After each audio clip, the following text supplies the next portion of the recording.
either agnostic or atheist. Now they're starting to realize that spirituality plays a part, and it can't be divorced from the human experience. Well, if we're going to change humanity, we need to change all parts of our human experience. How else are we going to be able to do it in a way that's going to be peaceful, that'll have ethics, that'll have certain values?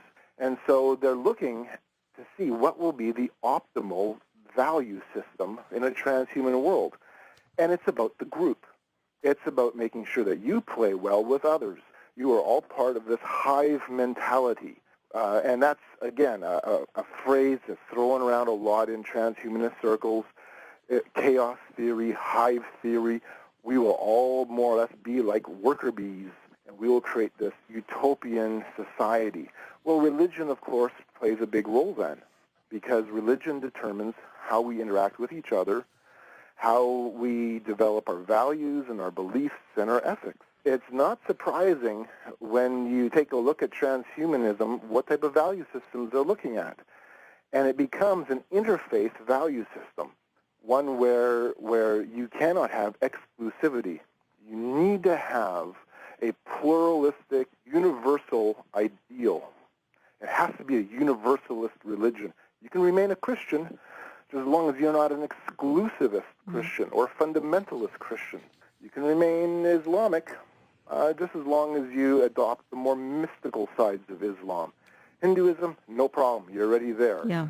Same with Buddhism. Okay, now, other possible outcomes include the production of designer babies in the womb and even introducing DNA from other species into the human code, the building of a human plus equipped with advanced physical and cognitive traits. I could go on there. Okay, Carl, where are we at? I mean, how much longer do we have to wait, though I'm not exactly waiting expectantly here? How much longer before this is a reality? Designer babies in the womb, introducing DNA from other species into the human code, building a human plus, quote unquote, equipped with advanced physical and cognitive traits. Can I pick one out tomorrow, or is it 100 years away? No. In fact, some of that you can look back already in the past and see that it's been going on for a period of time already. This is stuff where we already are involved in either experimenting. It's either at the stage of theory or at the stage of actual experimentation. This is not something that we're talking about that's in the remote future. It's in our immediate future. It'll depend on how this plays out. That's going to be more the reality than anything else. How will this play out? We already are working. Major computer labs are already working on brain-computer interfacing. That's in existence already. It's just not practical. It's not completed yet, but the thrust is already there. A lot of what we're talking about isn't far-fetched anymore. In fact, it's pretty commonplace in certain circles, especially when you take a look at what we could do with genetics. Cloning, boy. Cloning is how old? 15 years, 10, 15 years old? And I remember the uproar, the ethical uproar that cloning created. Well, we can't clone human beings, and we clone Dolly the sheep, and after that, well, what's next?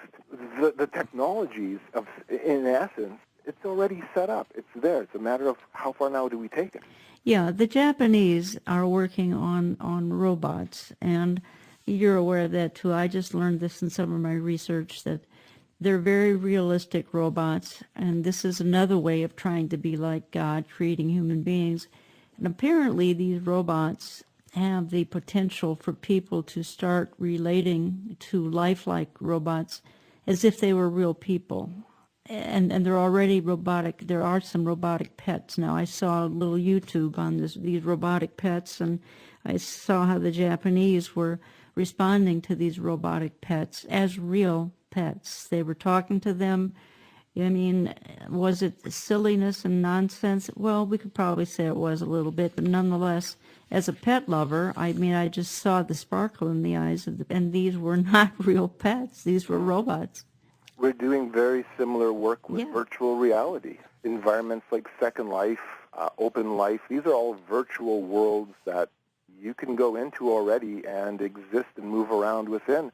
Talk to avatars Each avatar is represented by another human being somewhere on the planet, but all of a sudden it changes your perception of reality. And actually that's probably one of the bigger issues with transhumanism. It is changing your perception of what is real. It changes your perception of what is human, your social interactions. All of that now has to be questioned. What does this all mean? It becomes a very fuzzy, very confused, very chaotic environment. And I'm seeing that even on a university campuses today. When we were in Salt Lake City at this particular transhumanist conference, I walked through the library. I used to spend a lot of time, Jan, in university libraries, and you'd always see kids in the stacks pulling out books. They'd be chatting up in the commons room. There's always a buzz. There's always something happening, and it's always revolving around books. Well, I walked through the stacks, and there wasn't a lot of kids in there looking through books. I went into the commons room, and there was a lot of youth, maybe a couple hundred, but the place was eerily quiet. It was absolutely a dead zone. There's nobody talking. I was kind of like, well, what's going on? And then all of a sudden I realized laptops are open, headphones are plugged in to an MP3 player, texting. Everybody is sitting around with each other, but everybody is enclosed in their little virtual, little electronic world. And they don't even realize who's around them.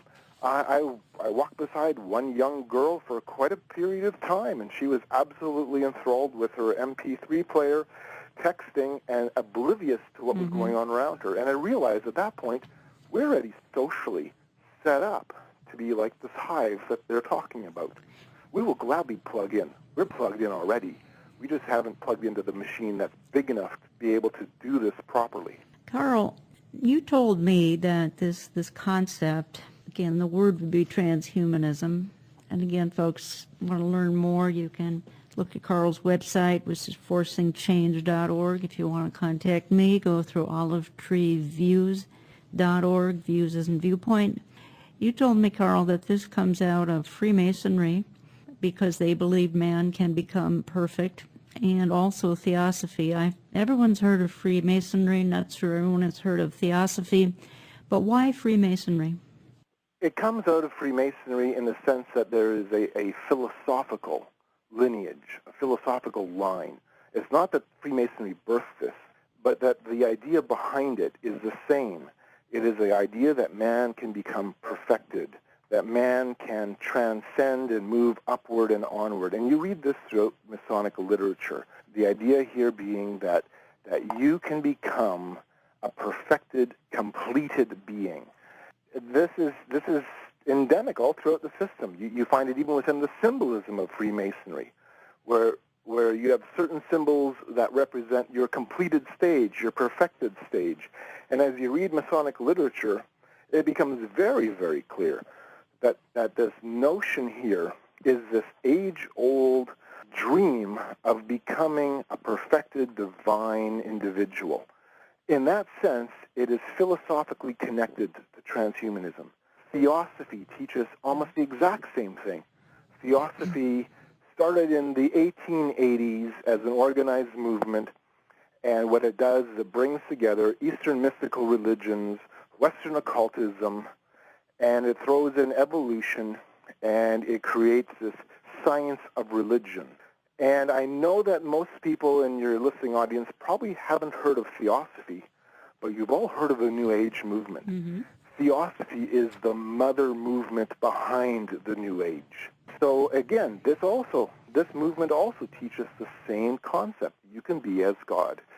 You can become divine. Actually, you are divine. You just haven't figured it out yet, which is really kind of ironic because I'm sorry, if we're supposed to be gods or godlike, why did we forget? Yes, why did we forget? So, Carl, when, and I'm not asking for a date or anything, but when do you think the listeners could start to see the foreshadowings of some of this happen? The next 3 years, 5 years at the outset. Some of this is already being demonstrated within the computer industry. In fact, maybe 3 years is way too far out. Some of these things, I think, you're going to start seeing even sooner. but how far it progresses Yeah. and what the backlash will be remains to be seen. You told me that the biggest barrier to this would be the evangelical Christian. And I've already said that there will be some Christians, I think, as I peruse all the notes that I took and the articles that I read, I think there are some Christians that would be willing to sell out if it made them live in good health to 150 years old, or you can fill in the blank, 200 years old, whatever. But you say the biggest barrier would be the evangelical Christian.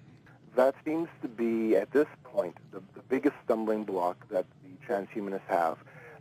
If there's one thing I can say about the transhumanist movement as an atheist movement, because there's so much of this that has been pushed through atheism, as an atheist movement or a quasi-movement, there is extreme hostility towards evangelical Christianity. Mm-hmm.